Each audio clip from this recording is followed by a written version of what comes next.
First year BCom financial accounting chapter number 1 piecemeal distribution of cash. तो आज हम financial accounting का first chapter piecemeal distribution of cash को सीखने वाले हैं। तो सबसे पहले इसका मतलब समझ लेते हैं कि क्या है। पीसमील यानी टुकड़ों टुकड़ों में, पार्ट पार्ट में। डिस्ट्रीब्यूशन ऑफ कैश यानी पैसों का बंटवारा करना या फिर पैसों को बांटना, यानी टुकड़ों टुकड़ों में पैसों को बांटना। तो यही हम चैप्टर में सीखने वाले हैं कि पैसों को टुकड़ों टुकड़ों में कैसे बांटते हैं।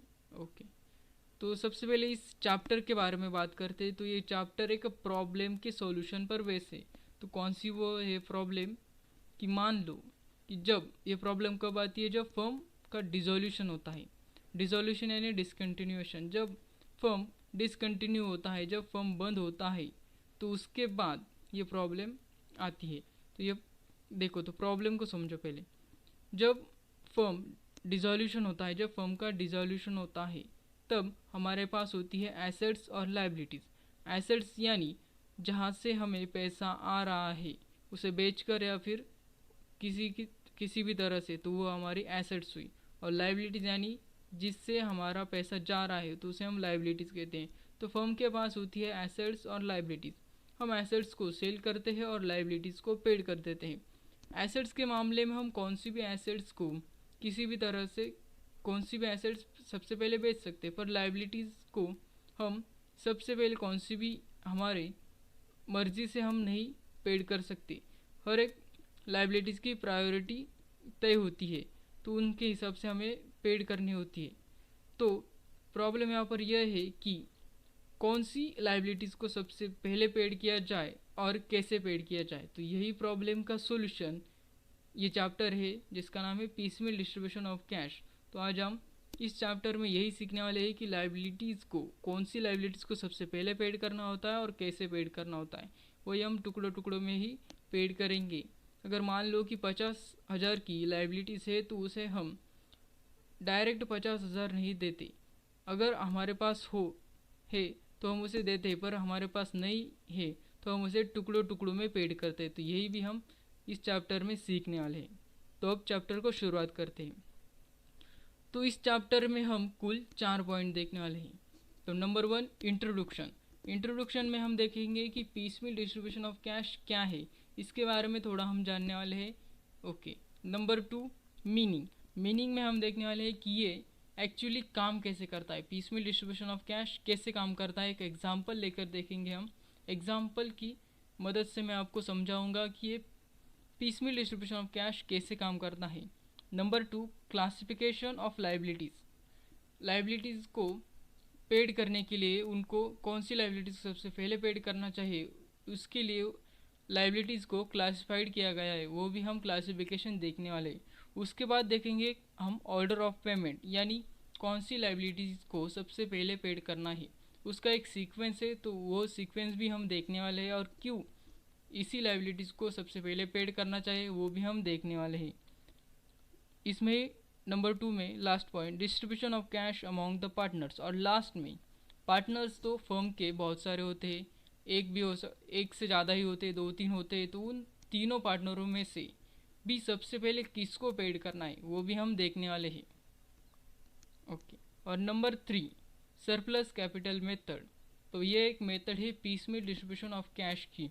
तो ये मेथड भी हम देखने वाले। इस मेथड की मदद से ही हम लायबिलिटीज़ को पेड करते हैं। और ऐसी और एक मेथड है जिसका नाम है मैक्सिमम लॉस मेथड। यही मेथड सेम काम करती है, दोनों की रिजल्ट सेम ही है। दोनों method piecemeal distribution of cash में मदद करते हैं। तो ये दो मेथड हम इस चैप्टर में देखने वाले हैं। और इन दोनों मेथडों का एक एक एग्जांपल मैं आपको अच्छी तरीके से समझा दूंगा, जिससे आपको अच्छी तरीके से समझ में आएगा कि लायबिलिटीज़ को कैसे पेड करना है, प्रॉब्लम को कैसे सॉल्व करना है। ओके, तो चलिए अब चैप्टर की ओर बढ़ते हैं। Number 1 point introduction. So introduction में हम देखने वाले हैं कि पीसमील डिस्ट्रीब्यूशन ऑफ कैश क्या है। अब प्रैक्टिकली समझो, जब फर्म बंद होता है, डिसॉल्व होता है या फिर डिसकंटिन्यू होता है, तब हमारे पास होती है एसेट्स और लायबिलिटीज़। हमें एसेट्स को सेल करना होता है और लायबिलिटीज़ को हमें पेड करना होता है। अब प्रैक्टिकली देखा जाए तो एसेट्स को सेल होने में टाइम लगता है, बंद का भी टाइम लग सकता है, और साल का भी टाइम लग सकता है। तो इतना देर हम वेट नहीं करते। क्यों? क्योंकि हमें लाइबिलिटीज़ को जल्दी से जल्दी पेड करना होता है। तो हम क्या करते हैं, हमारी एसेट्स पहले, मान लो कि एक एसेट्स बिक गई, तो उसका जितना भी रियलाइजेशन या फिर इंस्टॉलमेंट या फिर पैसा आएगा, उनसे हम लाइबिलिटीज़ को पेड करते हैं। और उसके बाद सेकंड इंस्टॉलमेंट आएगा, यानी पैसा पेमेंट, एसेट्स बेचने पर पैसा आएगा, तो उससे हम दूसरी लाइबिलिटीज़ को पेड करते हैं। तो हमने क्या किया कि पार्ट पार्ट में लाइबिलिटीज़ को पेमेंट किया या फिर पार्ट पार्ट में लाइबिलिटीज़ का पेड किया। तो इसलिए हम इसे पीसमिल कहते हैं। कई बार क्या होता है कि लाइबिलिटीज़ जितनी की होती है उतनी हमारे पास रियलाइजेशन इंस्टॉलमेंट नहीं होती। तो हम क्या करते हैं कि लाइबिलिटीज़ को आधा ही पेड करते हैं और बाद में सेकंड इंस्टॉलमेंट आती है तब हम लाइबिलिटीज़ को पूरा पेड कर देते हैं। तो हमने क्या किया, यहाँ पर पीस पीस में लाइबिलिटीज़ को पेड किया। क्यों? क्योंकि हमें पेमेंट भी क्यों पीस पीस में आया। क्यों? क्योंकि हम एसेट्स को बेचने में टाइम लगता है, तो सभी एक दिन में या फिर एक महीने में नहीं बिक सकती, तो एसेट्स को बिकने में टाइम लगता है। तो हमने क्या किया कि पीस पीस में लाइबिलिटीज़ को पेड किया। तो इसलिए इसे पीसमील डिस्ट्रीब्यूशन ऑफ कैश कहा जाता है। Number 2, meaning. तो इसमें हम बहुत सारी चीज़ें देखने वाले हैं। तो सबसे पहले देखते हैं कि ये how it's work, piecemeal distribution of cash कैसे काम करता है। तो ओके, तो इसको समझने के लिए हम एक एग्जाम्पल की मदद लेते हैं कि मान लो एक साई एंटरप्राइजेस फर्म है, उसके 3 पार्टनर्स है ABC, और ये फर्म जनवरी में क्लोज हो गया, डिसॉल्व हो गया, डिसकंटिन्यू हो गया, किसी रीज़न से बंद हो गया। तो ये फर्म हम क्या करते हैं कि डिसॉल्व होने के बाद फर्म की एसेट्स होती है उसे सेल करते हैं और लाइबिलिटीज़ को हम पेड करते हैं। तो हमारे पास ये लाइबिलिटीज़ है, टैक्स है, तो हमको कुछ टैक्स पेड करना है। लोन है, हमने जो बैंक से लोन लिया है फर्म के लिए उसे हमें पेड करना है। क्रेडिटर्स है, क्रेडिटर्स यानी जिन्होंने हमारे बिजनेस में पैसा लगाया है वैसे लोग, उन्हें हमें उनका पैसा लौटाना है। कैपिटल्स, कैपिटल्स यानी हमारे पार्टनर्स का कैपिटल, यानी पार्टनर ने जितना भी पैसा लाया है फर्म को बिजनेस को स्टार्ट करने के लिए उतना हमें उनको पेड करना है।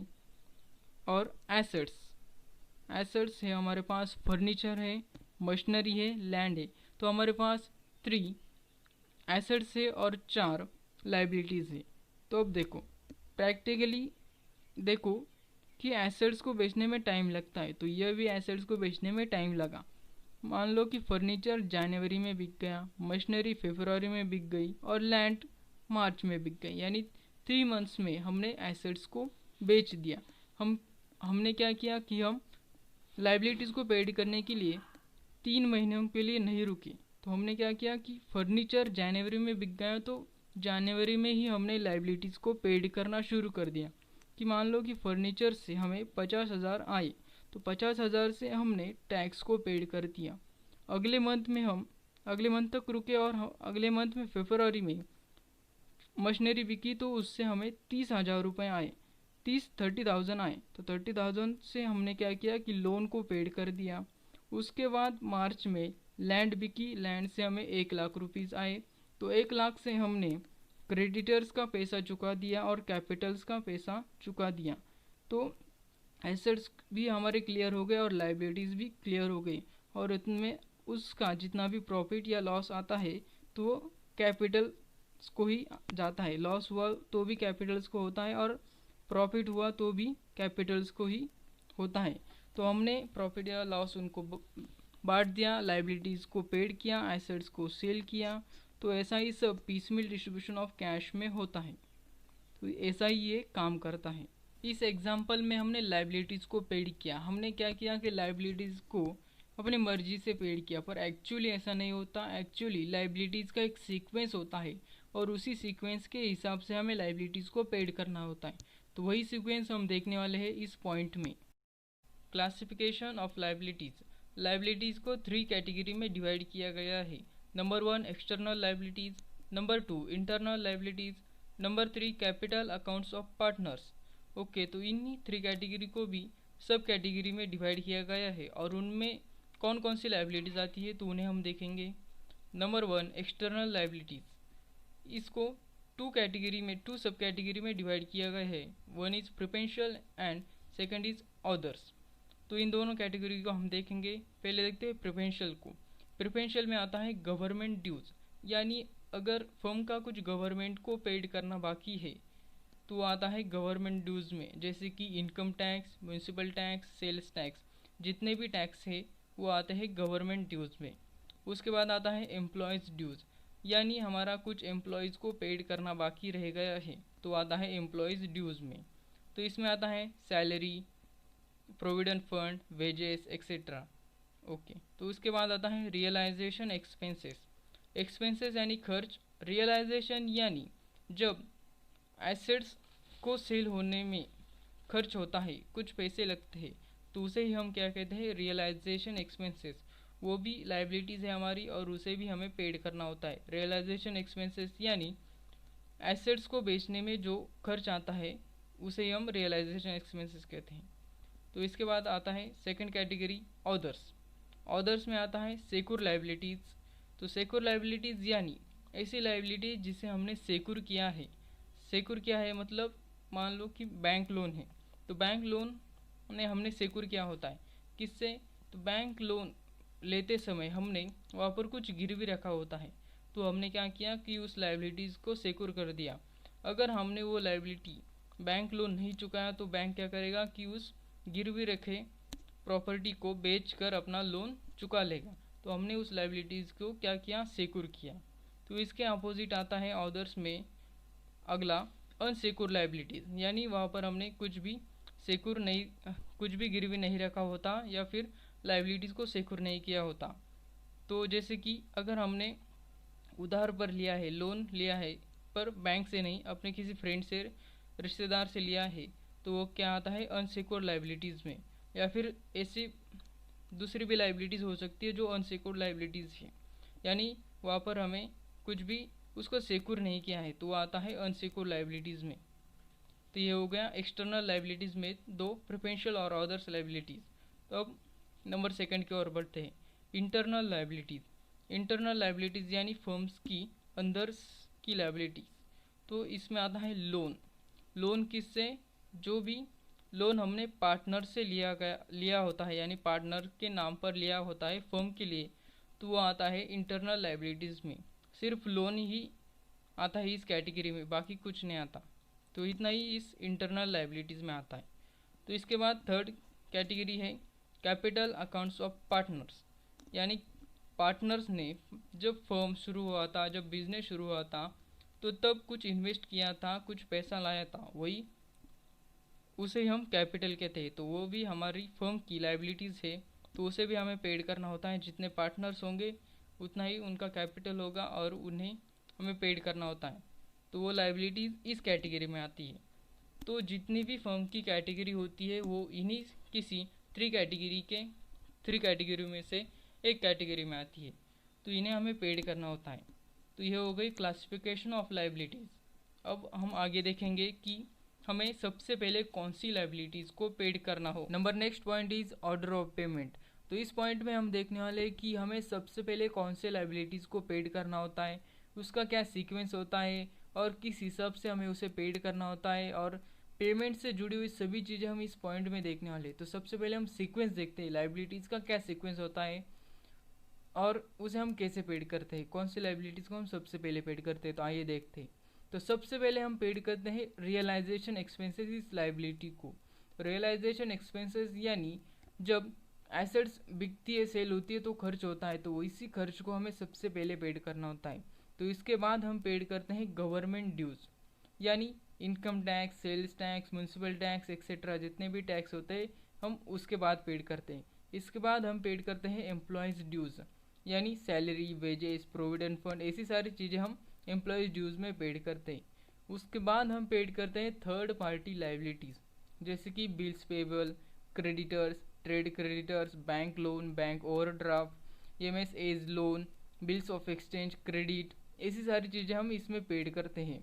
तो यहाँ पर एक ध्यान में रखने वाली चीज़ है थर्ड पार्टी लाइबिलिटीज़ में, तो क्या है, हम थर्ड पार्टी लाइबिलिटीज़ में सबसे पहले सिक्योर लाइबिलिटीज़ को पेड करते हैं और उसके बाद अनसिक्योर लाइबिलिटीज़ को। तो सिक्योर लाइबिलिटीज़ में मान लो बैंक लोन सिक्योर लाइबिलिटीज़ है, तो हम बैंक लोन को सबसे पहले पेड करेंगे और उसके बाद बिल्स पेबल, क्रेडिटर्स, बैंक और ड्राफ्ट, बिल्स ऑफ एक्सचेंज, ऐसी सारी चीज़ों को पेड करेंगे, यानी ये अनसिक्योर लाइबिलिटीज़ हो गई। तो थर्ड पार्टी लाइबिलिटीज़ में हम सबसे पहले सिक्योर लाइबिलिटीज़ को पेड करते हैं और उसके बाद अनसिक्योर लाइबिलिटीज़ को पेड करते हैं। तो थर्ड पार्टी लाइबिलिटीज़ का पेमेंट होने के बाद हम पेड करते हैं लोन फ्रॉम पार्टनर्स इस लाइबिलिटी को, यानी जो भी पार्टनर के नाम पर लोन लिया होता है फर्म के लिए तो उन्हें हमें पेड करना होता है। तो थर्ड पार्टी लाइबिलिटीज़ के बाद हम लोन फ्रॉम पार्टनर्स को पेड करते हैं और उसके बाद लास्ट में हम पेड करते हैं पार्टनर्स का कैपिटल, यानी जो भी पार्टनर ने इन्वेस्ट किया होता है बिजनेस को शुरू करने के लिए तो उन्हें हमें पेड करना होता है। तो लास्ट में हम पार्टनर्स कैपिटल को ही पेड करते हैं। तो यह सीक्वेंस होता है लाइबिलिटीज़ का। तो इसी सीक्वेंस के हिसाब से हमें हमारे सभी पेमेंट करने होते हैं। तो हम सबसे पहले पेमेंट करते हैं रियलाइजेशन एक्सपेंसेस को, उसके बाद गवर्नमेंट ड्यूज़ को, उसके बाद एम्प्लॉयज़ ड्यूज़ को, उसके बाद थर्ड पार्टी लाइबिलिटीज़ को। अगर उनमें कोई सिक्योर लाइबिलिटीज़ है तो उसे सबसे पहले पेड करेंगे, उसके बाद अनसिक्योर लाइबिलिटीज़ को। उसके बाद हम पेमेंट करते हैं लोन फ्रॉम पार्टनर्स को और लास्ट में हम पेमेंट करते हैं पार्टनर्स कैपिटल को। जितने भी पार्टनर्स हैं उनका सभी का कैपिटल हम पेड करते हैं। जब हम लाइबिलिटीज़ का पेमेंट करते हैं तो हमें दो प्रॉब्लम आती है। पहला, जब हम एक ही कैटेगरी के दो लाइबिलिटीज़ को पेड करते हैं, जैसे कि इनकम टैक्स और सेल्स टैक्स। मान लो कि हमें ये दो लाइबिलिटीज़ को पेड करनी है, तो हमें कैसे पता चलेगा कि हमें इनमें से कौन सी लाइबिलिटीज़ को सबसे पहले पेड करना होता है। हम क्या करें, इनकम टैक्स को सबसे पहले पेड करें या फिर सेल्स टैक्स को पेड करें? दोनों एक ही कैटेगरी की लाइबिलिटीज़ है। तो ये हो गया प्रॉब्लम। अब देखते हैं इसका सोल्यूशन। तो इसका सोल्यूशन है हम इन्हें पेमेंट क्या करेंगे कि प्रो राटा बेसिस पर पेमेंट करेंगे। यानी कैसे कि इनका जितना भी हमें पेमेंट करना है उसका हम रेशियो निकालेंगे और रेशियो के हिसाब से हम इन्हें एक साथ पेमेंट करेंगे। जैसे कि इनकम टैक्स मान लो कि हमें 3000 का पेड करना है और सेल्स टैक्स हमें 2000 का पेड करना है। तो 3000 और 2000 का रेशियो आता है 3:2।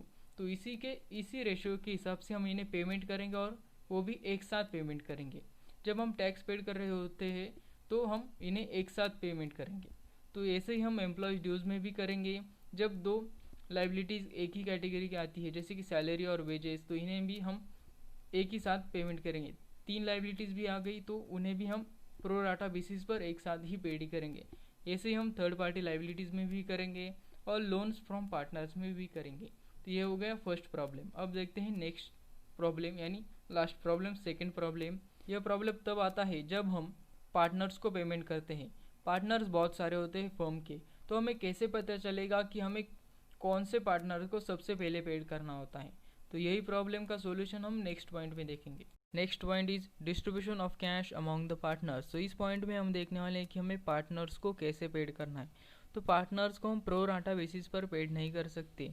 ये एक ही कैटेगरी के लाइबिलिटीज़ है पर इन्हें हम प्रो राटा बेसिस पर पेड नहीं कर सकते। क्योंकि इनका पहले से एक रेशियो तय होता है। जब बिजनेस शुरू होता है तब ये एक रेशियो फिक्स कर लेते हैं, उसे हम कहते हैं profit and loss sharing ratio. तो इनको लॉस हुआ तो भी हम इसी रेशियो में बांटते हैं और प्रॉफिट हुआ तो भी इन्हें हम इसी रेशियो में बांटते हैं। अब प्रॉब्लम कहाँ पर आती है? अब प्रॉब्लम आती है जब पार्टनर्स अपने रेशियो के हिसाब से बिजनेस में पैसे नहीं लाते, पैसे नहीं लगाते। तो ऐसे समय में क्या होता है कि उनका कैपिटल रेशियो कुछ अलग हो जाता है। यानी कैपिटल रेशियो यानी क्या, उन्होंने अपने बिजनेस में जैसे भी पैसे लगाए या फिर पैसे लगाए उनका रेशियो यानी कैपिटल रेशियो। जब कैपिटल रेशियो और profit and loss sharing ratio एक जैसे नहीं होते तब ये प्रॉब्लम आती है। प्रॉब्लम तो हमें समझ में आ गई। अब देखते हैं इसका सॉल्यूशन एग्जांपल के साथ। तो एग्जांपल देखते हैं पहले। A, B and C are partners who share profit in a ratio of 3:1। Balance sheet देखते हैं। Capital balances rupees. ए का कैपिटल है 20,000, बी का कैपिटल है 30,000, सी का कैपिटल है 50,000। अब देखते हैं asset sides. Realisation of assets after payment of liabilities. तो realisation amount rupees. First realisation है 24,000 का, सेकंड है 36,000 का। तो यहाँ पर 3 पार्टनर्स है, ए बी सी पार्टनर्स है और उनका profit and loss sharing ratio है 3:1 और उनका कैपिटल है, ए का है 20,000, बी का है 30,000, सी का है 50,000।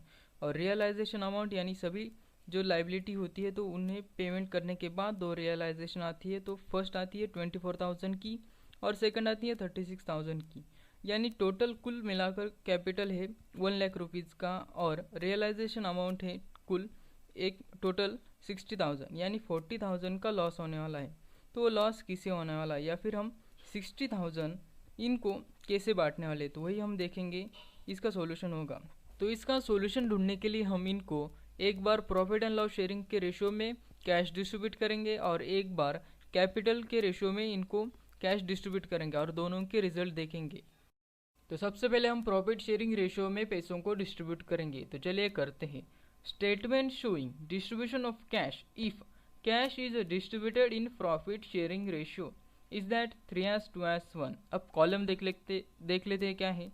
पर्टिकुलर्स का कॉलम, कैश का कॉलम, A3 का कॉलम, B2, C1, ABC ये पार्टनर्स के नेम है और 3:1 उनके रेशियो है।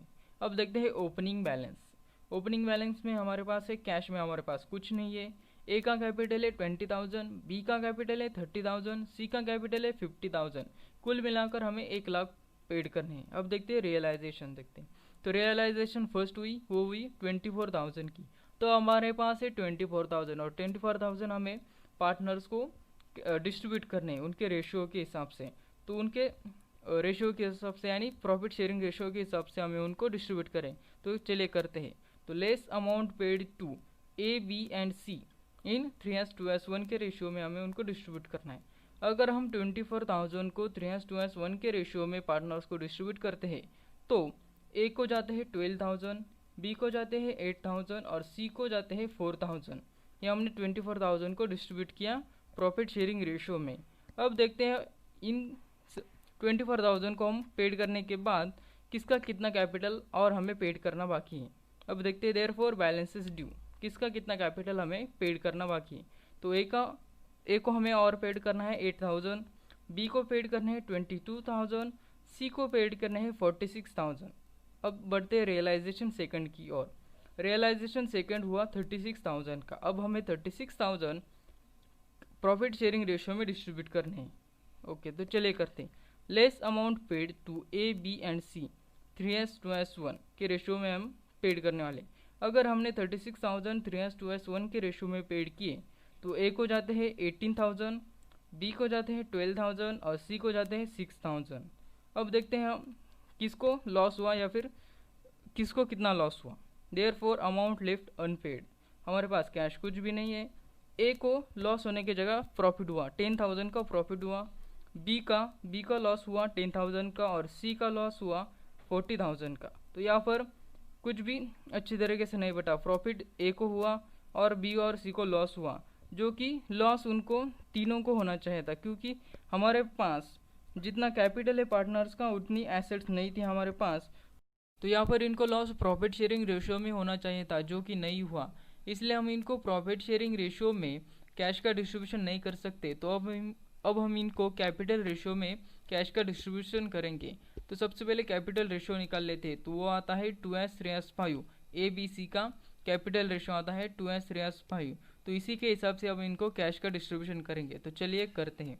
तो statement showing distribution of cash if cash is distributed in capital ratio is that 2:3:5। अब कॉलम देखते हैं। पर्टिकुलर्स का कॉलम, कैश का कॉलम, A2, B3, C5। यहाँ पर वही ए बी सी पार्टनर्स और उनके रेशियो 2:3:5 के रेशियो के हिसाब से हम इनको नेम दिया है। अब देखते हैं opening balance, balance is due, किसको कितना पेड करना है या फिर ओके। तो हमारे पास कैश कुछ भी नहीं है। A2 यानी ए का कैपिटल है 20,000, बी का है 30,000, सी का है 50,000। तो हमें ए को पेड करना है 20,000, बी को है 30,000 और सी को है 50,000। अब देखते हैं रियलाइजेशन। तो रियलाइजेशन फर्स्ट हुई, वो हुई 24,000 की। तो अब हमें 24,000 2:3:5 के रेशियो में डिस्ट्रीब्यूट करने हैं। तो चले करते। तो less amount paid to A, B and C in 2:3:5। तो अगर हम 24,000 2:3:5 के रेशियो में पार्टनर्स के बीच डिस्ट्रीब्यूट करते हैं तो ए को जाते हैं 4,800, बी को जाते हैं 7,200 और सी को जाते हैं 12,000। अब देखते हैं हमारे पास हमारे पार्टनर्स का कितना पेड करना बाकी रह गया है। तो therefore balance is due, cash हमारे पास कुछ भी नहीं। ए का बैलेंस अनपेड रह गया 15,1200, बी का रहेगा 22,800, सी का रहेगा 38,000। अब बढ़ते रियलाइजेशन सेकंड की ओर। रियलाइजेशन सेकंड हुई 36,000 की। अब हमें 36,000 को डिस्ट्रीब्यूट करना है। तो चलिए करते हैं। तो तो less amount paid to A B and C in 2s-5। तो 2s-5 के रेशियो में अगर हम 36,000 को पेड करते हैं तो ए को जाता है 7,200, बी को जाता है 10,800 और सी को जाता है 18,000। तो अब देखते हैं किसको कितना लॉस हुआ। देयरफॉर अमाउंट लेफ्ट अनपेड, तो ए को लॉस हुआ 8,000 का, बी को लॉस हुआ 12,000 का और सी का लॉस हुआ 20,000 का। अगर हम इनका रेशियो निकाल लेते हैं तो आता है 2s-5 की जो है कैपिटल रेशियो के हिसाब से, पर ऐसा नहीं होना चाहिए था। ये रेशियो प्रॉफिट शेयरिंग रेशियो के हिसाब से आना चाहिए था जो कि है 3s-2s1। इसी रेशियो के हिसाब से यह लॉस आना चाहिए था, क्योंकि ये प्रॉफिट शेयरिंग रेशियो है और लॉस शेयरिंग रेशियो भी है। पार्टनर्स को लॉस हुआ तो भी इसी रेशियो में होता है और प्रॉफिट हुआ तो भी इसी रेशियो में होता है। तो यहाँ पर लॉस हुआ है पर इसका रेशियो अलग है, तो इसलिए हम इनको कैपिटल रेशियो के हिसाब से पेमेंट नहीं कर सकते और प्रॉफिट शेयरिंग रेशियो के हिसाब से भी पेमेंट नहीं कर सकते। तो अगर आखिरकार इनको पेमेंट करें तो कैसे करें? तो इसका सॉल्यूशन है सरप्लस कैपिटल मेथड और मैक्सिमम लॉस मेथड। तो इन्हीं दो मेथड की मदद से हम इनको कैश का डिस्ट्रीब्यूशन कर सकते हैं पार्टनर्स के बीच अच्छी तरीके से। तो पहले हम देखने वाले हैं सरप्लस कैपिटल मेथड और उसका एक एग्जांपल देखेंगे, एक प्रॉब्लम देखेंगे, वो आपको मैं अच्छी तरीके से समझा दूंगा। और उसके बाद हम देखने वाले हैं मैक्सिमम लॉस मेथड को और उसका भी हम एक प्रॉब्लम देखेंगे, वो भी प्रॉब्लम मैं आपको अच्छी तरीके से समझा दूंगा। तो सबसे पहले हम देखते हैं सरप्लस कैपिटल मेथड। तो इसी मेथड को हम कहते हैं proportionate capital method, excess capital method, high relative capital method, question method. तो एक ही मेथड के अलग अलग नाम है, इनमें कंफ्यूजन मत करना। इन सभी मेथडों का अर्थ एक ही होता है, सरप्लस कैपिटल मेथड। तो सरप्लस कैपिटल का मतलब समझ लेते हैं कि क्या है। आसान भाषा में कहा जाए तो सरप्लस यानी अतिरिक्त, कैपिटल यानी इन्वेस्टमेंट, पार्टनर्स की पूंजी, पार्टनर्स की इन्वेस्टमेंट, उसे हम कहते हैं कैपिटल। तो सरप्लस कैपिटल यानी अतिरिक्त इन्वेस्टमेंट, यानी पार्टनर्स जब फर्म को, बिजनेस को पैसों की ज़रूरत होती है तो वो पैसों को इन्वेस्ट करते, कैपिटल लाते हैं। तो अपने प्रॉफिट शेयरिंग रेशियो के हिसाब से किस पार्टनर ने सबसे ज़्यादा कैपिटल लाया है तो वो हमें निकालना है, यानी सरप्लस। अतिरिक्त यानी अतिरिक्त कैपिटल यानी उसे हम कहते हैं सरप्लस। तो वही हमें निकालना है कि किस पार्टनर ने सबसे ज़्यादा इन्वेस्ट किया है, यानी सरप्लस कैपिटल। उसका सरप्लस कैपिटल क्या है? जिस पार्टनर ने सबसे ज़्यादा इन्वेस्ट किया है उसे ही हमें सबसे पहले पेड करना है, और उसके बाद जो 2 नंबर पर आता है उसे हमें पेड करना है, उसके बाद 3 नंबर पर आता है उसे हमें पेड करना है, और ऐसे ही हमें जब जितने पार्टनर्स होंगे वो उसके रैंक के हिसाब से हमें उन्हें पेड करना है। तो इस मेथड में हम यही करने वाले कि पहले हम पार्टनर्स का सरप्लस निकाल लेंगे और सरप्लस के हिसाब से उन्हें पेमेंट करेंगे। तो सरप्लस कैपिटल मेथड में हम यही सब सीखने वाले हैं। तो इसमें हम पहले इस पॉइंट में हम क्या सीखने वाले हैं कि इस पॉइंट में हम पहले देखेंगे कि हमें पैसों को कैसे डिस्ट्रीब्यूशन करना है, यानी ऑर्डर ऑफ पेमेंट में हमने देखा है क्या लाइबिलिटीज़ का क्या सीक्वेंस है और हमें कैसे पेड करना है, उसी सीक्वेंस के हिसाब से भी हम इसमें पेड करने वाले हैं। सिर्फ इसमें एक स्टेप अलग है, तो वो स्टेप भी हम देखेंगे इसी पॉइंट में। और एक चीज़ देखने वाले इस पॉइंट में कि हमें सरप्लस कैसे निकालना है, पार्टनर्स का जो अतिरिक्त इन्वेस्टमेंट है वो हमें कैसे निकालना है। तो ये दो चीज़ें हम इस पॉइंट में देखने वाले।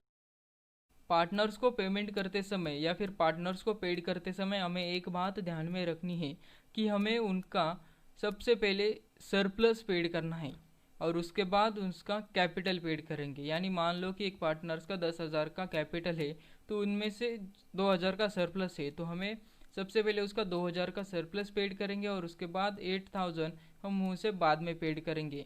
यानी सभी पार्टनर का सरप्लस पहले पेड करेंगे और उसके बाद जो उनका कैपिटल बचता है वो उनके प्रॉफिट शेयरिंग रेशियो में ही आता है उनका जो कैपिटल, और उन्हें बाद में हम प्रॉफिट शेयरिंग रेशियो के हिसाब से ही पेमेंट करेंगे। यहाँ पर यही याद रखिए कि हमें उनका पहले फिर सिर्फ सरप्लस कैपिटल को पेड करना है। अब हम देखेंगे प्रोसीजर फॉर डिस्ट्रीब्यूशन, यानी हमें कैश का डिस्ट्रीब्यूशन कैसे करना है या फिर लाइबिलिटीज़ को हमें कैसे पेड करना है।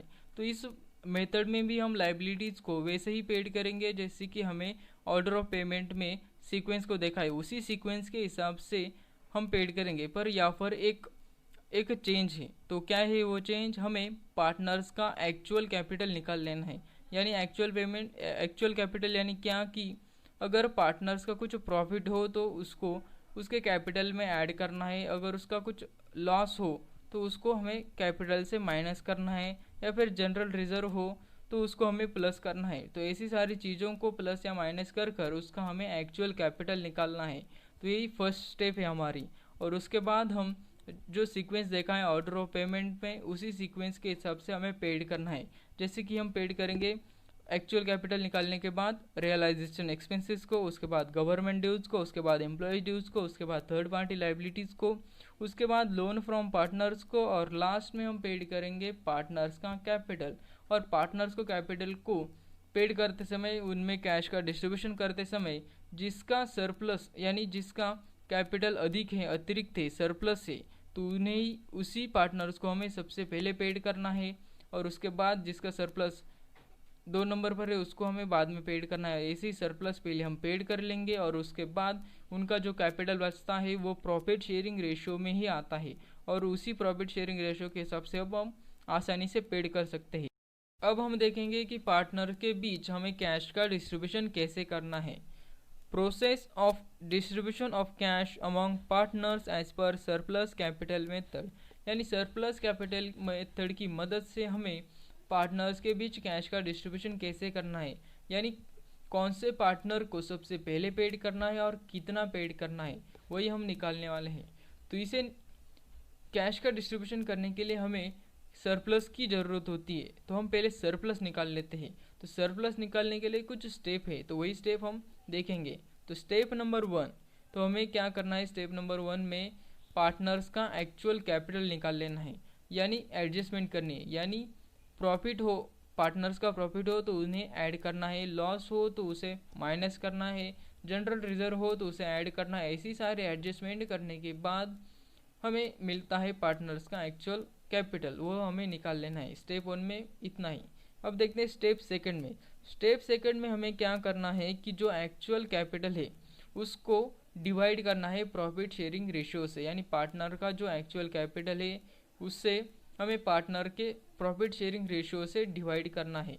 और डिवाइड करने के बाद जो आंसर आता है उसे हम कहते हैं यूनिट वैल्यूज़।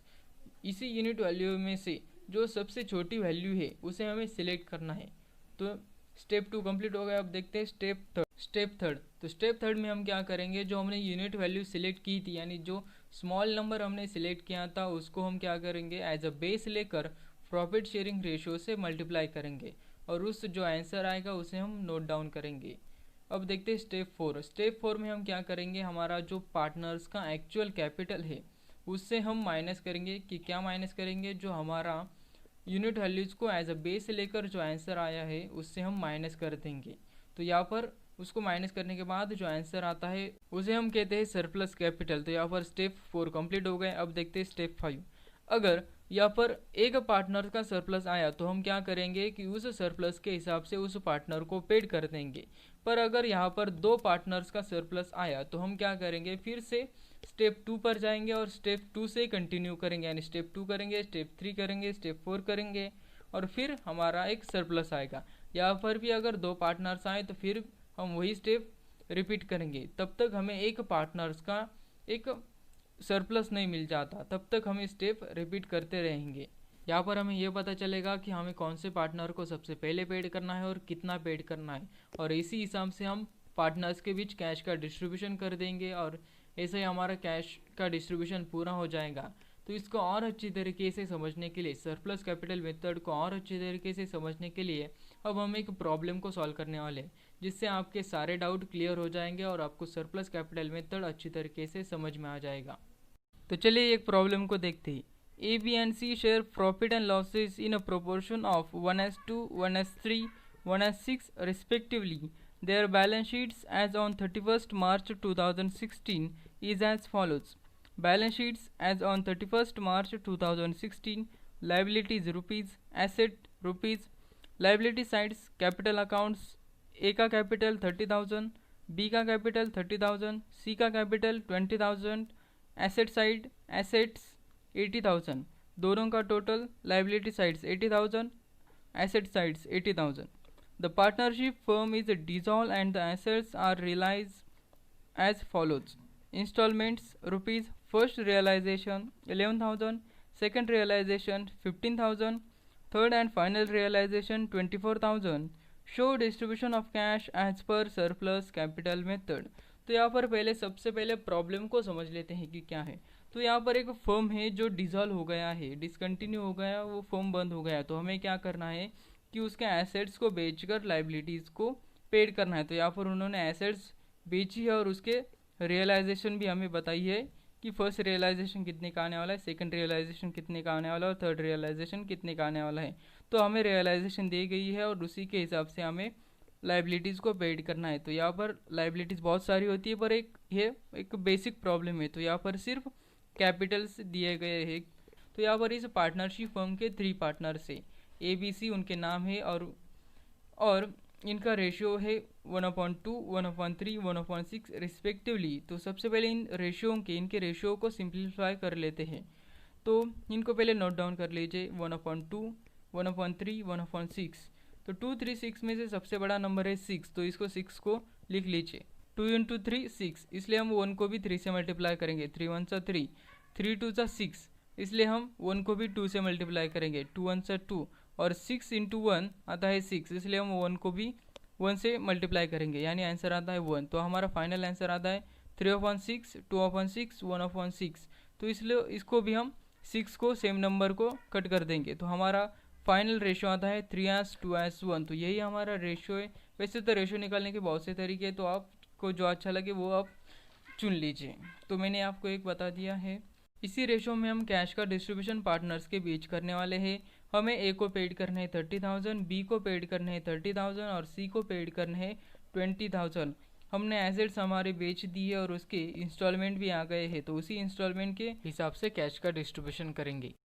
अब देखते हैं इसका सॉल्यूशन। तो सबसे पहले हम सरप्लस निकालने वाले हैं, जिससे हमें यह पता चलेगा कि हमें कौन से पार्टनर को सबसे पहले पेड करना है और कितना पेड करना है।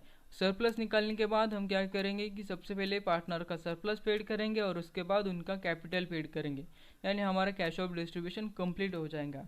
तो यहाँ पर हम सरप्लस क्यों निकाल रहे हैं, क्योंकि यहाँ पर उनका पार्टनर्स का कैपिटल रेशियो और profit and loss sharing ratio एक जैसा नहीं है, इसलिए हम यहाँ पर सरप्लस निकाल रहे हैं। तो चलिए सरप्लस निकाल लेते हैं। तो in the books of measures A, B and C statement of surplus capital.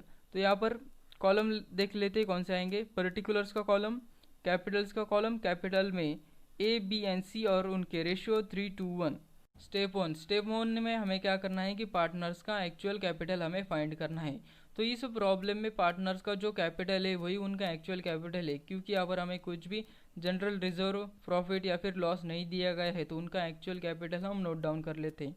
तो कैपिटल बैलेंस है, ए का कैपिटल है 30,000, बी का कैपिटल है 30,000, सी का कैपिटल है 20,000। अब देखते हैं स्टेप 2 में हमें क्या करना है कि उनके एक्चुअल कैपिटल को प्रॉफिट शेयरिंग रेशियो से डिवाइड करना है। तो प्रॉफिट शेयरिंग रेशियो ए को डिवाइड करेंगे हम 3 से, बी को डिवाइड करेंगे 2 से और सी को डिवाइड करेंगे 1 से। तो उनका जो आंसर आता है उसे हम कहते हैं यूनिट वैल्यू। तो ए की वैल्यू आती है 10,000, बी की वैल्यू आती है 15,000, सी की वैल्यू आती है 20,000। तो इसमें हमें क्या करना है कि सबसे स्मॉल नंबर को सिलेक्ट करना है। तो यहाँ पर यूनिट वैल्यू में सबसे स्मॉल नंबर है 10,000, तो 10,000 को हमें सिलेक्ट करना है। तो उसके बाद हम देखेंगे स्टेप 3। तो स्टेप 3 में हमें क्या करना है, हम क्या करेंगे, जो यूनिट वैल्यू है, जो सबसे स्मॉल यूनिट वैल्यू यानी 10,000 को एज अ बेस लेकर प्रॉफिट शेयरिंग रेशियो से मल्टीप्लाई करेंगे। तो चलिए करते। तो taking as capital as a base, यानी हमने 10,000 को बेस लिया, तो 10,000 को 3 से मल्टीप्लाई करने के बाद ए का आता है 30,000, बी का 10,000 को 2 से मल्टीप्लाई करने के बाद आता है 20,000, सी का 10,000 को 1 से मल्टीप्लाई करने के बाद आता है 10,000। तो यहाँ पर बेस आया ए का 30,000, बी का 20,000 और सी को 10,000। अब देखते हैं स्टेप 4 में हमें क्या करना है कि जो पार्टनर्स का एक्चुअल कैपिटल है उससे हमें बेस को माइनस करना है। तो ए का एक्चुअल कैपिटल है 30,000 को माइनस हमें बेस यानी 30,000 माइनस 30,000 यहाँ पर आया 0। तो यहाँ पर सरप्लस ए का सरप्लस आया 0। तो बी में भी हमें वैसा ही करना है। बी का एक्चुअल कैपिटल है 30,000 और बेस है 20,000 यानी 30,000 माइनस 20,000 आंसर आया 10,000 यानी बी का सरप्लस आया 10,000। सी के पास भी वैसे ही करना है। सी का एक्चुअल कैपिटल है 20,000 और बेस है 10,000। इन दोनों की माइनस करने के बाद सरप्लस आता है 10,000। तो यहाँ पर हमारा सरप्लस आया बी का और सी का, तो दोनों का सेम सरप्लस है। बी का सरप्लस है 10,000 और सी का सरप्लस है 10,000। तो यहाँ पर क्या हुआ है कि दो पार्टनर का सरप्लस आया, इसलिए हम क्या करेंगे, फिर से स्टेप 2 पर जाएंगे और स्टेप 2 से कंटिन्यू करेंगे। तो चलिए स्टेप 2 से कंटिन्यू करते हैं। तो स्टेप 2 क्या है कि हमें प्रॉफिट शेयरिंग रेशियो से डिवाइड करना है। तो बी को डिवाइड करेंगे हम 2 से और सी को डिवाइड करेंगे 1 से, और जो आंसर आता है उसे हम कहते हैं यूनिट वैल्यू। तो बी की यूनिट वैल्यू आती है 10 को हम 2 से डिवाइड करेंगे तो यूनिट वैल्यू आती है 5,000 और 10 को 1 से डिवाइड करेंगे तो यूनिट वैल्यू आती है 10,000। तो यहाँ पर सबसे स्मॉल नंबर कौन सा है यूनिट वैल्यू में से 5,000, तो उसको हम एज अ बेस लेंगे और बेस लेने के बाद क्या करेंगे कि प्रॉफिट शेयरिंग से मल्टीप्लाई करेंगे। तो 5,000 को हमने 2 से मल्टीप्लाई किया तो हमारा बेस आता है 10,000। 5,000 को हमने 1 से मल्टीप्लाई किया तो हमारा बेस आता है 5,000। तो अब हम हमारा सरप्लस, हमारा अल्टीमेट सरप्लस हमें मिल जाएगा। तो स्टेप 4 में, तो स्टेप 4 में हमें क्या करना है कि एक्चुअल कैपिटल की जगह हमें सरप्लस कैपिटल से बेस को माइनस करना है। तो बी का सरप्लस कैपिटल है 10,000, 10,000 से माइनस हम बेस को यानी 10,000 को माइनस करेंगे तो हमारा आंसर आएगा 0। तो सी का सरप्लस कैपिटल है 10,000, 10,000 को हम बेस यानी 5,000 से माइनस करेंगे तो हमारा आंसर आता है 5,000। तो यहाँ पर हमारा आंसर यानी सरप्लस आ गया, अल्टीमेट सरप्लस जैसे हम कहते हैं सी का 5,000। तो यहाँ पर हमें पता चला कि हमें सबसे पहले किसको पेड करना है और कितना पेड करना है। तो यहाँ पर हमें इस प्रॉब्लम में सबसे पहले सी को पेड करना है और सी को 5,000 रुपीज़ पेड करने हैं।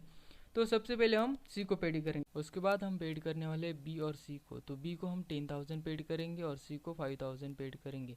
इन दोनों को हम प्रोराटा बेसिस पर ही पेमेंट करने वाले, यानी इन दोनों को पार्टनर्स को हम एक साथ पेड करेंगे। सी का पेमेंट होने के बाद हम इन दोनों का सरप्लस को पेड करेंगे और इसके बाद हम थर्ड नंबर पर पेमेंट करने वाले हैं तीनों पार्टनरों को यानी ए बी सी पार्टनरों को। कितना करेंगे हम, तो ए को करेंगे हम 30,000, बी को करेंगे हम 20,000 और सी को करेंगे हम 10,000। इन तीनों पार्टनर्स को हम प्रॉफिट शेयरिंग रेशियो के हिसाब से ही पेमेंट करने वाले हैं। तो हमें पता चल गया कि हमें कौन से पार्टनर को सबसे पहले पेड करना है और कितना पेड करना है। तो चलिए अब कैश का डिस्ट्रीब्यूशन करते हैं। Statement showing piecemeal distribution of cash. तो चलिए सबसे पहले कॉलम देख लेते हैं कौन से आने वाले हैं। पर्टिकुलर्स का कॉलम, कैश का कॉलम, कैपिटल अकाउंट्स में ए बी सी और उनके रेशियो 3:1। तो हम स्टेप बाय स्टेप जाने वाले हैं, जैसे कि हमने प्रोसेस ऑफ डिस्ट्रीब्यूशन में देखा था वैसे ही हम जाने वाले हैं। तो सबसे पहले हमें क्या करना होता है कि पार्टनर्स का एक्चुअल कैपिटल फाइंड करना होता है, यानी जो भी उनका अगर जनरल रिजर्व हो तो उसे ऐड करना होता है, प्रॉफिट हो तो उसे ऐड करना होता है, लॉस हो तो उसे माइनस करना होता है, वैसे करना है। पर यहाँ पर हमारे पास कुछ भी नहीं है वैसा, तो हमें जनरल रिजर्व या फिर कुछ नहीं दिया गया तो हम वैसे ही रखने वाले हैं। उसके बाद हमें क्या करना होता है कि एक्सटर्नल लाइबिलिटीज़ को पेड करना होता है, उसके बाद हम पेड करते हैं इंटरनल लाइबिलिटीज़ को और उसके बाद लास्ट में हम पेड करते हैं कैपिटल अकाउंट्स को। पर यहाँ पर एक्सटर्नल और इंटरनल लाइबिलिटीज़ नहीं दी गई है तो हम डायरेक्ट पार्टनर्स कैपिटल को पेमेंट करने वाले हैं। तो चलिए अब पार्टनर्स कैपिटल को ही पेमेंट करते हैं। तो हम पहले लिखते हैं ओपनिंग बैलेंस यानी बैलेंस ड्यू। तो कैश में हमारे पास कुछ नहीं है तो कैश में हम कुछ नहीं लिखेंगे। ए का कैपिटल है 30,000, बी का कैपिटल है 30,000 और सी का कैपिटल है 20,000। तो यहाँ पर ए को हमें पेड करने हैं 30,000, बी को पेड करने हैं 30,000 और सी को पेड करने हैं 20,000। तो हमारे पास अभी कैश कुछ नहीं है तो हम करते हैं फर्स्ट रियलाइजेशन जो कि है 11,000 की। तो फर्स्ट रियलाइजेशन हो गई 11,000 की। अब हमारे पास कैश आ गया है तो हमें पता है कि हमें सबसे पहले किसको पेमेंट करना है और कितना पेमेंट करना है। तो सबसे पहले हमें सी को पेमेंट करना है, पार्टनर्स सी को पेमेंट करना है और हमें पेमेंट 5,000 का करना है, यानी 5,000 को हमें पेड करना है सी को। तो less paid to C to clear his ultimate surplus, यानी उसका सरप्लस क्लियर करना है, इसलिए हम उसे 5,000 पेड करेंगे। तो 5,000 पेड करते हैं, कैश से हम 5,000 माइनस करेंगे और सी को 5,000 पेड करेंगे। पेड करने के बाद हमारा बैलेंस ड्यू होता है। तो हमारे पास अब बैलेंस ड्यू देखते हैं। तो कैश है हमारे पास 6,000 का कैश है। ए को हमने कुछ नहीं पेड किया इसलिए उसका कैपिटल है 30,000, बी का भी 30,000 और सी को हमने 5,000 पेड किया इसलिए उसका कैपिटल हो गया 15,000। अब हमारे पास 6,000 का कैश है और हमारे दूसरा सीक्वेंस यानी दूसरा पेमेंट हमें किसे करना है, बी और सी को पेड करना है, क्योंकि उनका सरप्लस ज़्यादा है ए से। तो बी और सी को हमें कितना पेड करना है, बी को पेड करना है हमें 10,000 और सी को पेड करना है 5,000। दोनों को हमें एक साथ पेड करना है, यानी दोनों को हमें कितना पेड करना है, 15,000 का हमें पेमेंट करना है। पर हमारे पास क्या है, 6,000 ही है। तो हम क्या करेंगे, 6,000 को उनके प्रो राटा बेसिस पर यानी उनके कैपिटल के रेशियो से पेमेंट करने वाले, यानी उनका बी को हमें 10,000 पेड करना है और सी को 5,000, यानी इनका रेशियो आता है 2:1। तो हम क्या करेंगे, 6,000 को भी 2:1 के रेशियो में ही पेड करेंगे। तो less paid to B and C in a ratio of 2:1। ये 2:1 ये उनका प्रॉफिट शेयरिंग रेशियो भी है, तो उसी के हिसाब से हम उनको पेमेंट करेंगे। तो अगर हम 6,000 2:1 के रेशियो में पेमेंट करते हैं तो बी को जाते हैं 4,000 और सी को जाते हैं 2,000। अब देखते हैं बैलेंसेस ड्यू। तो हमारे पास कैश कुछ भी नहीं, हमने सभी कैश पेड किया। तो ए को हमने कुछ नहीं पेड किया, तो इसलिए उसका कैपिटल 30,000 ही होगा। बी को हमने 4,000 पेड किया, इसलिए उसका कैपिटल 26,000। सी को हमने 2,000 पेड किया, इसलिए उसका कैपिटल 13,000। अब हमारे पास कैश कुछ भी नहीं है, तो हम करेंगे अब सेकंड रियलाइजेशन, जो कि है 15,000 की। तो अभी 15,000 हमारे पास हो गए, पर यहाँ पर हमारे क्या हुआ कि बी और सी का सरप्लस अभी भी क्लियर नहीं हुआ है। तो बी और सी का सरप्लस बाकी है, दोनों का कुल मिलाकर 9,000। तो हमें पहले 9,000 को पेड करने हैं, तो हम क्या करेंगे, अब 9,000 को पेड करेंगे। तो less paid to B and C to clear the surplus capital. तो 9,000 माइनस करेंगे कैश से, और ए को हम कुछ नहीं पेड करेंगे, बी को पेड करेंगे 6,000 और सी को पेड करेंगे 3,000, जो कि रेशो में है 2:1 के रेशो में हम 9,000 को पेड किया बी और सी को। तो पेड करने के बाद हमारे पास बैलेंसेस ड्यू है, हमारे पास कैश है 6,000 का कैश है हमारे पास। ए का कैपिटल उसे कुछ नहीं पेड किया, इसलिए उसका 30,000 का कैपिटल। बी को हमने 6,000 पेड किया, इसलिए उसका कैपिटल 20,000। सी को हमने 3,000 पेड किया, इसलिए उसका कैपिटल 10,000। तो हमें अभी क्या करना है कि ए को हमें 30,000 पेड करना है, बी को 20,000 पेड करना है और सी को 10,000 पेड करना है। तो यहाँ पर एक आप नोटिस कीजिए कि इनका जो अभी कैपिटल हमें पेड करना है वो प्रॉफिट शेयरिंग रेशियो में ही है, क्योंकि हमने इनका सभी जो सरप्लस था वो सरप्लस क्लियर कर दिया, इसलिए इनका रेशियो, कैपिटल का रेशियो प्रॉफिट शेयरिंग रेशियो के हिसाब से आया है। तो अभी इनको हम तीनों को एक साथ पेमेंट करेंगे, यानी तीनों को एक साथ पेड करेंगे। तो हमारे पास बैलेंस ड्यू है 6,000 का कैश है, 6,000 का कैश है। तो 6,000 को हमें क्या करना है कि तीनों के बीच बांट देना है, डिस्ट्रीब्यूशन करना है उसी रेशियो में 3:1 के रेशियो में। तो चलिए करते हैं। तो less paid to A B and C in profit sharing ratio. तो 6,000 को हमें पेड करना है, तो अगर हम 6,000 को 3:1 के रेशियो में करते हैं तो ए को जाते हैं 3,000, बी को जाते हैं 2,000 और सी को जाते हैं 1,000। तो पेमेंट करने के बाद बैलेंस ड्यू है, हमारे पास कैश कुछ भी नहीं है। एक को हमने 3,000 पेड किया, इसलिए उसका कैपिटल हो गया 27,000। बी को हमने 2,000 पेड किया, इसलिए उसका कैपिटल हो गया 18,000। सी को हमने 1,000 पेड किया, इसलिए उसका कैपिटल हो गया 9,000। तो अब हमारे पास कैश कुछ भी नहीं है। अब हम करेंगे फाइनल रियलाइजेशन, जो कि है 24,000 की। तो अब हम 24,000 को प्रॉफिट शेयरिंग रेशियोज के हिसाब से डिस्ट्रीब्यूशन करना है। तो less paid to A B and C in profit sharing ratio, जो कि है 3:1। तो 3:1 के रेशियो में हमें डिस्ट्रीब्यूशन करना है। तो अगर हम 3:1 के रेशियो में 24,000 को डिस्ट्रीब्यूट करते हैं तो ए को जाते हैं 12,000, बी को जाते हैं 8,000 और सी को जाते हैं 4,000। तो अब हमारा लॉस आ जाएगा, यानी पार्टनर्स का कितना लॉस हुआ उसे हम कहते हैं रियलाइजेशन लॉस। अब देखते हैं रियलाइजेशन लॉस किसको कितना हुआ। तो ए को रियलाइजेशन लॉस हुआ 15,000 का, बी को हुआ 10,000 का और सी को हुआ 5,000 का। तो आप यहाँ पर नोटिस कर सकते हैं कि उनका जो लॉस हुआ है वो भी प्रॉफिट शेयरिंग रेशियो के हिसाब से ही आता है, और ऐसा ही आना चाहिए, तभी आपका प्रॉब्लम करेक्ट होगा। तो हमारे यहाँ पर प्रॉब्लम करेक्ट हो गया है। तो यहाँ पर हमने क्या किया कि सभी पार्टनर्स को क्या किया कि पीस में डिस्ट्रीब्यूशन किया। फिर तो इसीलिए इसे क्या कहा जाता है कि पीसमेल डिस्ट्रीब्यूशन ऑफ कैश भी कहा जाता है। तो हमने क्या किया कि उनको टुकड़ों टुकड़ों में पेमेंट किया, तो इसलिए इसको पीसमेल डिस्ट्रीब्यूशन ऑफ कैश कहा जाता है। और बहुत अच्छी तरीके से आप समझ चुके होंगे कि पीसमेल डिस्ट्रीब्यूशन ऑफ कैश क्या है। अब हम देखने वाले हैं मैक्सिमम लॉस मेथड। इसी मेथड को हम कहते हैं नॉशनल लॉस मेथड। तो इस मेथड में क्या होता है कि जब हम पार्टनर्स का कैपिटल पेड कर रहे होते हैं तब हमारे पास रियलाइजेशन कैश होता है। तो रियलाइजेशन को हम आखिरी रियलाइजेशन इसे एज्यूम कर लेते हैं और मैक्सिमम लॉस को कैलकुलेट कर लेते हैं। तो कैलकुलेट करने के बाद जो मैक्सिमम लॉस है उसे हम पार्टनर्स के बीच प्रॉफिट शेयरिंग रेशियो में डिस्ट्रीब्यूट कर देते हैं। तो डिस्ट्रीब्यूट करने के बाद हम क्रेडिट बैलेंस निकाल लेते हैं और क्रेडिट बैलेंस को ही हम पेड करते हैं। तो क्रेडिट बैलेंस को पेड करने के बाद हम फिर नेक्स्ट रियलाइजेशन पर जाते हैं और वहाँ पर भी हम वही आखिरी रियलाइजेशन है ऐसा एज्यूम कर लेते हैं और फिर से वही स्टेप फिर से करते हैं। तो इसलिए इसको मैक्सिमम लॉस मेथड कहा जाता है, क्योंकि हम यहाँ पर मैक्सिमम लॉस कैलकुलेट कर उसको पार्टनर्स के बीच डिस्ट्रीब्यूट कर देते हैं। तो इस मेथड को और अच्छी तरीके से समझने के लिए हम एक प्रॉब्लम को सॉल्व करते हैं। तो आपके सारे डाउट क्लियर हो जाएंगे और आपको अच्छी तरीके से मैक्सिमम लॉस मेथड भी समझ में आ जाएगा। हम वही प्रॉब्लम को सॉल्व करने वाले जो हमने सरप्लस कैपिटल मेथड में किया था, उसी प्रॉब्लम को हम अब मैक्सिमम लॉस मेथड में सॉल्व करने वाले हैं। तो उस प्रॉब्लम को फिर से एक बार देख लेते हैं कि कौन सा है problem. A, B and C share profit and losses in a proportion of 1/2, 1/3, 1/6 respectively. Their balance sheets as on 31st March 2016 is as follows. Balance sheets as on 31st March 2016.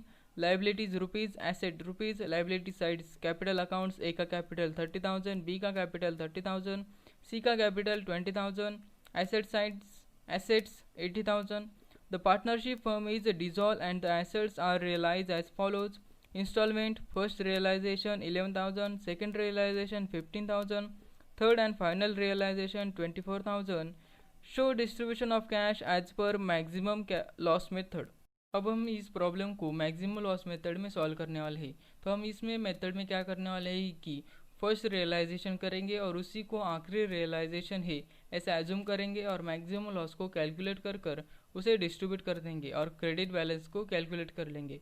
तो क्रेडिट बैलेंस को हम paid कर देंगे और उसके बाद फिर से हम सेकंड रियलाइजेशन करेंगे और सेकंड रियलाइजेशन भी में भी हम ऐसे ही करेंगे और उसके बाद हम फाइनल रियलाइजेशन करेंगे और ऐसे हम अपना प्रॉब्लम को सॉल्व करने वाले हैं। तो चलिए अब प्रॉब्लम को सॉल्व करते हैं।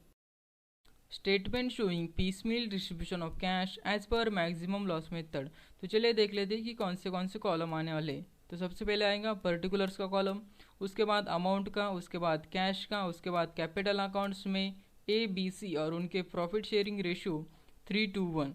तो यहाँ पर एक अमाउंट का कॉलम एक्स्ट्रा, ये ध्यान में रखें कि मैक्सिमम लॉस मेथड में एक अमाउंट का कॉलम एक्स्ट्रा आता है। तो इसके बाद अब हम प्रॉब्लम सॉल्व करने के लिए शुरुआत करते हैं। तो सबसे पहले हम क्या करते हैं कि बैलेंसेस ड्यू लिख लेते हैं। तो हमारे पास कैश कुछ भी नहीं, तो हम कैश में कुछ भी नहीं लिखेंगे। ए का कैपिटल है 30,000, बी का कैपिटल है 30,000 और सी का कैपिटल है 20,000। तो इसके बाद हम क्या करते हैं कि पार्टनर्स का एक्चुअल कैपिटल फाइंड करते थे। एक्चुअल कैपिटल यानी अगर उनका कुछ जनरल रिजर्व दिया गया हो तो उसे हमें ऐड करना है, प्रॉफिट दिया गया हो तो उसे ऐड करना है, लॉस दिया गया है तो उसे माइनस करना है। तो ऐसी सारी चीज़ें करके हमें एक्चुअल कैपिटल मिलता है। तो यहाँ पर हमें कुछ भी दिया नहीं है, तो यही इनका एक्चुअल कैपिटल है। इसके बाद हम क्या करते हैं कि एक्सटर्नल लाइबिलिटीज़ को हमें पेड करना होता है, उसके बाद हमें इंटरनल लाइबिलिटीज़ को पेड करना होता है। पर यहाँ पर ऐसा कुछ नहीं दिया गया है तो हम डायरेक्ट पार्टनर्स को पेड करेंगे। तो चलिए अब पार्टनर्स को पेड करते, पर हमारे पास कैश कुछ भी नहीं है तो हम क्या करेंगे, फर्स्ट रियलाइजेशन करेंगे। तो फर्स्ट रियलाइजेशन की हमने, तो वो है 11,000 की। अब हमारे पास 11,000 का कैश है।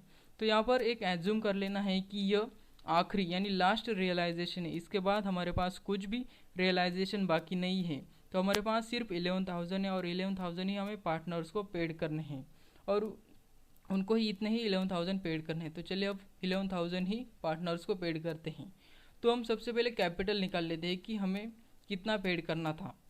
ओके, तो टोटल कैपिटल्स आता है 80,000 यानी ए प्लस बी प्लस और सी प्लस यानी इनका कैपिटल टोटल आता है 80,000 यानी 18,000 हमको पेड करने हैं। तो हमारे पास कितना कैश है, तो लेस अवेलेबल सरप्लस। तो 11,000 हमारे पास सरप्लस यानी कैश है। तो इन दोनों को माइनस करने के बाद हमें हमारा मैक्सिमम लॉस मिलेगा। तो देयरफॉर मैक्सिमम लॉस इज 69,000 यानी 69,000 का कैपिटल को लॉस हुआ यानी ए बी सी को कैपिटल को लॉस हुआ। तो वो लॉस हम डिस्ट्रीब्यूट करने वाले हैं। तो चलिए करते, तो maximum loss distributed in profit sharing ratio 3:1। तो 3:1 के रेशियो में हमें 69,000 को डिस्ट्रीब्यूट करना है। तो ए को लॉस होगा 34,500 का, बी को लॉस हुआ 23,000 का और सी को लॉस हुआ 11,500 का। अब हमने लॉस को डिस्ट्रीब्यूट कर दिया। अब देखते हैं इनका क्रेडिट बैलेंस, यानी लॉस को इनका एक्चुअल कैपिटल से माइनस करना है। तो चलिए कर दे। तो credit balance in capital account, A का क्रेडिट बैलेंस आता है -4500, बी का क्रेडिट बैलेंस आता है +7000, सी का आता है +8500। तो यहाँ पर एक नोट की होगा आपने कि ए का क्रेडिट बैलेंस माइनस में चला गया है, तो इसे प्लस में करने के लिए हम क्या करेंगे, इसका जो निगेटिव बैलेंस है उसे हम बी और सी को ट्रांसफ़र कर देंगे उनके एक्चुअल कैपिटल के रेशियो में। तो चलिए अब करते हैं। सो एज कैपिटल डिफिशिएंसी बॉन्ड by B and C in actual capital ratio, यानी एक्चुअल कैपिटल उनका क्या है, बी और सी का एक्चुअल कैपिटल है 30,000 और 20,000, और उसका रेशियो आता है 3:2। तो 3:2 के रेशियो में हमें ये निगेटिव बैलेंस को बॉर्न करना है, यानी निगेटिव बैलेंस को हमें फिल कर देना है।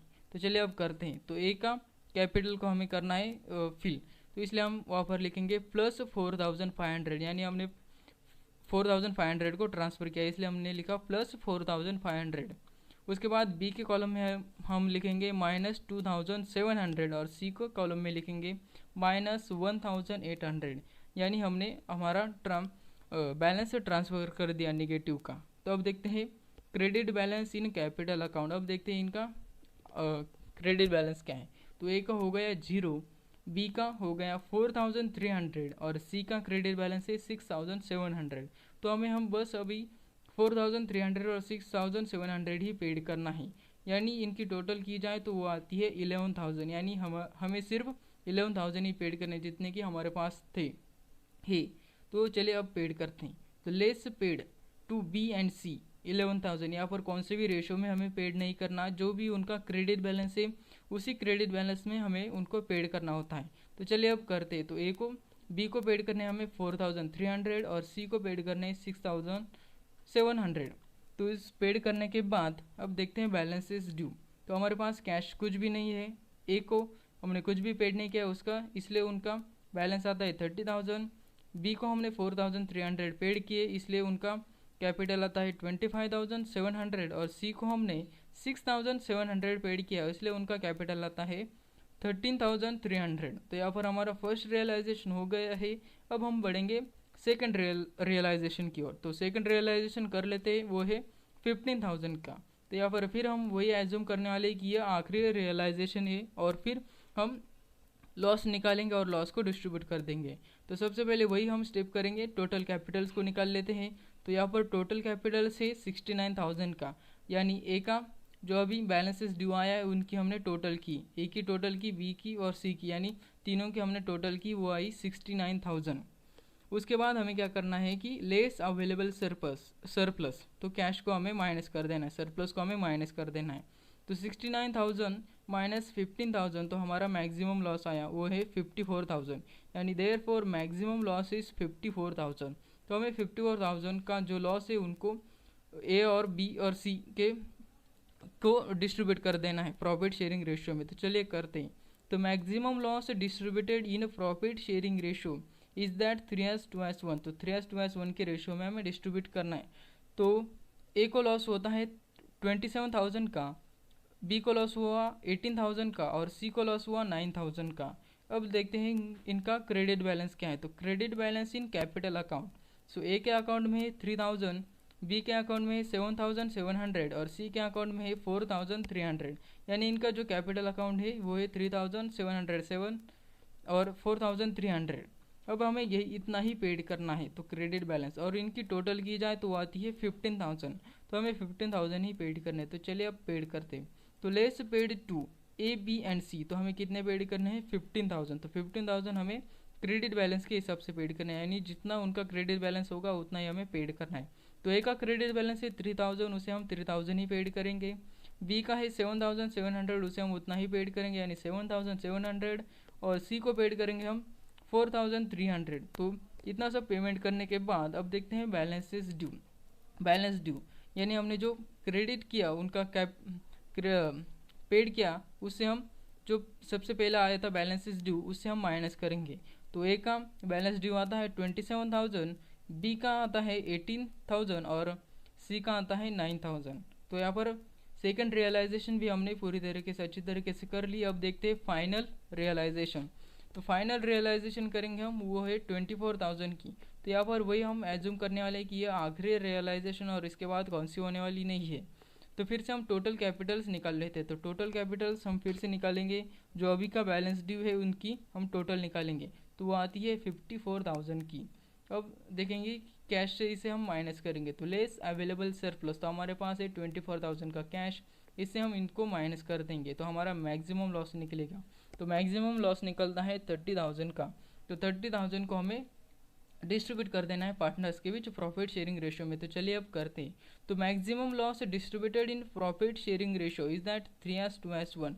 तो 3:1 के रेशियो में हमें लॉस को डिस्ट्रीब्यूट करना है। तो ए को जाते हैं 15,000, बी को जाते हैं 10,000 और सी को जाते हैं 5,000।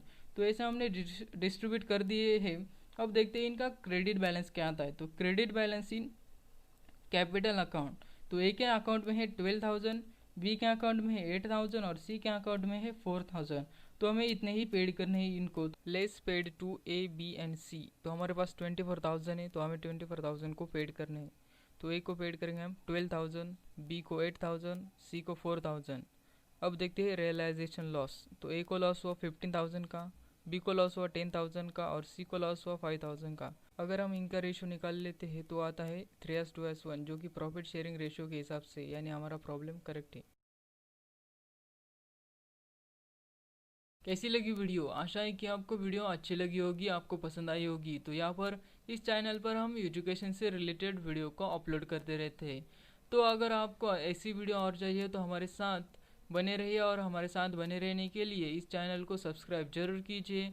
और आपको यह वीडियो अच्छी लगी हो तो लाइक कीजिए, बहुत अच्छी लगी हो तो अपने फ्रेंड्स के साथ शेयर कीजिए, और आपके कुछ डाउट हो तो हमें कमेंट में ज़रूर बताओ, हम उसका रिप्लाई ज़रूर करेंगे। Thank you.